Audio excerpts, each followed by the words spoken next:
नाजरीन, महाराष्ट्र के मारूफ आलिम दीन all India Muslim personal law board के जनरल सेक्रेटरी हज़रत मौलाना मोहम्मद उमरैन महफूज रहमानी ने अपने एक मजमून में मुस्लिम लड़कियों को मुर्तद बनाने के लिए भगवा तंजीमों के मुख्तलिफ तरीक़ों पर रोशनी डाली है और कहा है कि बाज़ाब्ता ऐसे हिंदू नौजवानों की एक टीम तैयार की गई है जिनका काम ही मोहब्बत के नाम पर मुसलमान लड़कियों को तबाह व बर्बाद करना है। ये लोग पहले हमदर्दी के नाम पर किसी मुसलमान लड़की से करीब होते हैं, फिर मोहब्बत का फरेब देते हैं और शादी का वादा करते हैं और फिर जिनसी इस्तेहसाल का मरहला शुरू हो जाता है। और जब वो लड़की इफ़्फ़त व इस्मत का गोहर लुटा चुकी होती है और उस लड़के से शादी का इसरार करती है तो फिर कोर्ट में कोर्ट मैरिज की दरख्वास्त दी जाती है। हज़रत मौलाना ने कहा कि मेरे इल्म के मुताबिक 1 महीने के बाद इस दरख्वास्त पर अमल दरामद होता है। ये मुद्दत इसलिए भी रखी गई है कि अगर घर वालों या किसी और को कोई एतराज़ हो तो वो कार्रवाई कर सकता है। घर वालों को नोटिस जारी करना भी लाजमी और ज़रूरी है, जिसके ज़रिए ये इत्तला दी जाती है कि आपका लड़का या लड़की ने कोर्ट मैरिज की अर्जी दाखिल की है। अब जब ये दरख्वास्त दाखिल होती है तो ख़ुद वो शादी की दरख्वास्त देने वाला नौजवान किसी ज़रिए से उस दरख्वास्त जिस पर मुसलमान लड़की और गैर मुस्लिम लड़के का फ़ोटो होता है कि ये दोनों शादी करने जा रहे हैं, ये तस्वीर लेकर किसी और के ज़रिए सोशल मीडिया पर वायरल करवा देता है। जब मुसलमानों को खबर होती है तो वो इस शादी को रोकने की भरपूर कोशिश करते हैं। समाजी दबाव बनाया जाता है, नतीजतन शादी रुक जाती है। अब लड़की की निगाह में मुजरिम होते हैं उसके माँ बाप, भाई बहन और उसके समाज और मज़हब के लोग, और ख़ुद उस गैर मुस्लिम लड़के को क्लीन चिट मिल जाती है और वो इंतहाई मासूम देवता के रूप में सामने आता है। लड़की बदनाम हो गई, ख़ानदान पर नंगो न्यार का धब्बा लग गया और ये लड़की हमेशा के लिए डिप्रेशन का शिकार हो गई और एक बावकार और पाकीज़ा ज़िंदगी और बेहतरीन ख़ानदानी निज़ाम की तश्कील और क़याम से महरूम हो गई। कहीं इसका निकाह भी हो जाए तो वो अच्छी ज़िंदगी नहीं गुजार सकती, और अगर निकाह ना हो तो फिर चोरी छुपे उस लड़के से मिलने, नाजायज़ ताल्लुक़ात कायम करने का दरवाज़ा खुला हुआ है।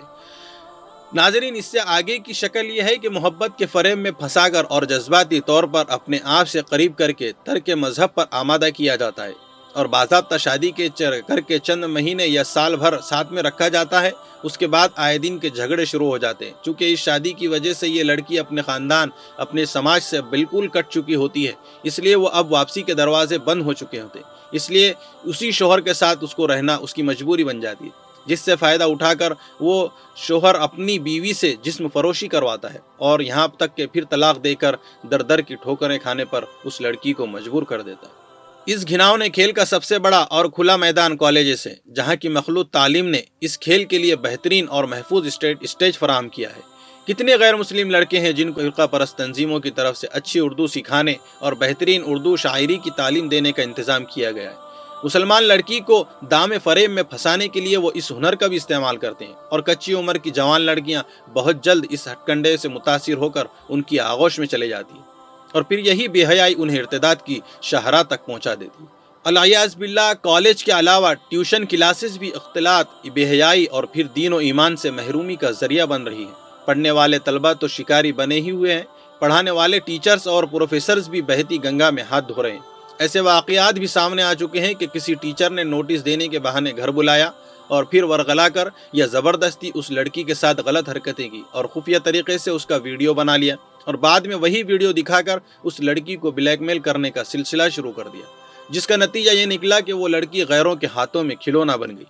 नाजरीन, महाराष्ट्र के परभनी शहर के बाज़ अहबाब ने ये इत्तला दी कि इस तरह के वीडियो बाज़ाब्ता टीचर्स ने एक दूसरे को भेजे और इस पर इस तरह के तफरीही जुमले लिखे कि देखा मैंने कैसे बेवकूफ़ बनाया या इस लड़की को मैंने कैसे ख़राब किया। इस तरह के वीडियो का ये नतीजा भी सामने आया कि लड़की का निकाह होने के बाद भी घर उजाड़ देने की धमकी देकर निकाह के बाद जिनसी इस्तेहसाल किया गया और अपने आप को बचाने के लिए वो लड़की हर किस्म की तालिबात पूरी करती रही।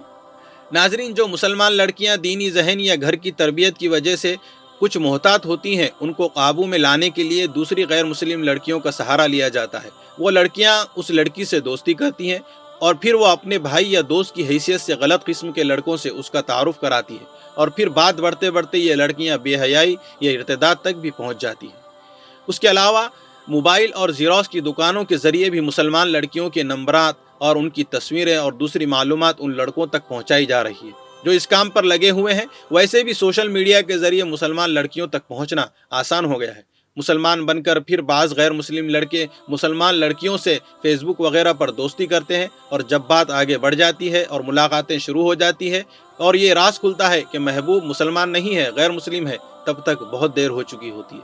ناظرین، مسلمان لڑکیوں کو ورغلانے اور دام فریب میں پھنسانے کے لیے روپیے پیسے کا بھی بے دریغ استعمال کیا جا رہا ہے۔ کئی علاقوں سے یہ خبر مل چکی ہے کہ بڑے قیمتی تحفے مسلمان لڑکیوں کو دیے جاتے ہیں اور ان کے ذریعے ان کے دل میں جگہ بنائی جاتی ہے۔ اسی طرح ہمدردی کا ہتھیار بھی استعمال کیا جاتا ہے۔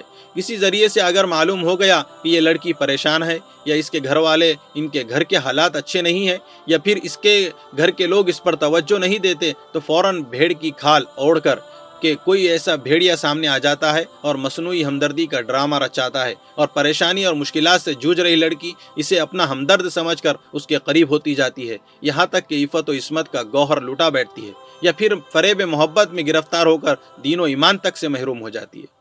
ناظرین، اب سوال یہ ہے کہ اس مسئلے کو کیسے حل کیا جائے، اس کے لیے کیا تدابیر اختیار کی جائے۔ موجودہ دور میں جبکہ ہزاروں کی تعداد میں دینی مدارس کام کر رہے ہیں اور مختلف دعوتی تنظیمیں اور تحریکات سرگرم عمل ہے، مسلم معاشرے میں پھیلا ہوا ارتداد کا یہ طوفان نہ صرف انتہائی تشویشناک ہے بلکہ مسلم قیادت کے لیے لمحہ فکریہ بھی ہے۔ اس کی تمام تر دینی دعوتی سرگرمیوں کے باوجود آئے دن ارتدادی سرگرمیوں میں اضافہ ہی ہوتا جا رہا ہے۔ ارتداد کے اس سیلاب کو کیسے روکا جائے، یہ ایک چبھتا ہوا سوال ہے۔ اس سلسلے میں مولانا عمرین صاحب محفوظ رحمانی نے جن انسدادی تدابیر کا اپنے مضمون میں ذکر کیا ہے، ان پر نہ صرف سنجیدگی سے غور کرنے کی ضرورت ہے بلکہ انہیں عملی جامہ پہچانا وقت کا تقاضا ہے۔ حضرت مولانا نے کہا کہ اسلامی نظام کے مطابق مسلمان بچیوں کو پردے کا پابند بنایا جائے، اس میں حیاداری، عفت و عصمت کی حفاظت کا جذبہ اور عقیدہ توحید اور رسالت کی عظمت پیدا کی جائے۔ روزانہ ہمارے گھروں میں آدھے گھنٹے ہی صحیح کسی اچھی مستند اور ذہن و دل کو متاثر کر دینے والی کتاب کی تعلیم کی جائے، اور مخلوط نظام تعلیم سے اپنے بچیوں کو بچایا جائے۔ غیر مخلوط تعلیمی نظام کے قیام پر بھرپور توجہ دی جائے اور محفوظ ماحول میں معیاری تعلیم کا انتظام کیا جائے۔ اس کے علاوہ جو لڑکیاں اسکولوں اور کالجوں میں پڑھ رہی ہیں، ان کی دینی تعلیم و تربیت اور ذہن سازی کی بھرپور کوشش کی جائے۔ ان کے عادات، اطوار، اخلاق پر پوری نظر رکھی جائے۔ کردار سازی میں معاون بننے والا لٹریچر انہیں مطالعے کے لیے دیا جائے، اور ٹیوشن کلاسز کے نام پر اجنبی لڑکوں سے اختلاط کا موقع نہ دیا جائے۔ کسی ٹیچر یا ساتھی طالب علم کے گھر پر کسی تعلیم کی ضرورت کے نام سے بھی جانے کی اجازت نہ دی جائے۔ کالج لانے لے جانے کا خود انتظام کیا جائے، اور اینڈرائیڈ موبائل اور بائک خرید کر نہ دی جائے۔ یہ دونوں چیزیں بے حیائی کے دروازے کھولنے کے لیے اور ان کی عفت و عصمت کی تباہی کے دہانے تک ان کو پہنچانے والی ہے۔ اور موبائل ریچارج یا زیروکس کے لیے غیر مسلموں کی دکان پر جانے کی اجازت نہ دی جائے۔ اسی طرح کالج کے اندر یا اس کے قریب غیر مسلموں کے کینٹین سے بچنے کی ہدایت دی جائے۔ غیر مسلم لڑکیوں کی دوستی سے بھی روکا جائے کہ آئندہ یہ دوستی بھی کسی فتنے کا دروازہ بن سکتی ہے۔ اس کے علاوہ بچیوں کے مسائل اور ان کو پیش آنے والی پریشانیوں پر بھی توجہ دی جائے۔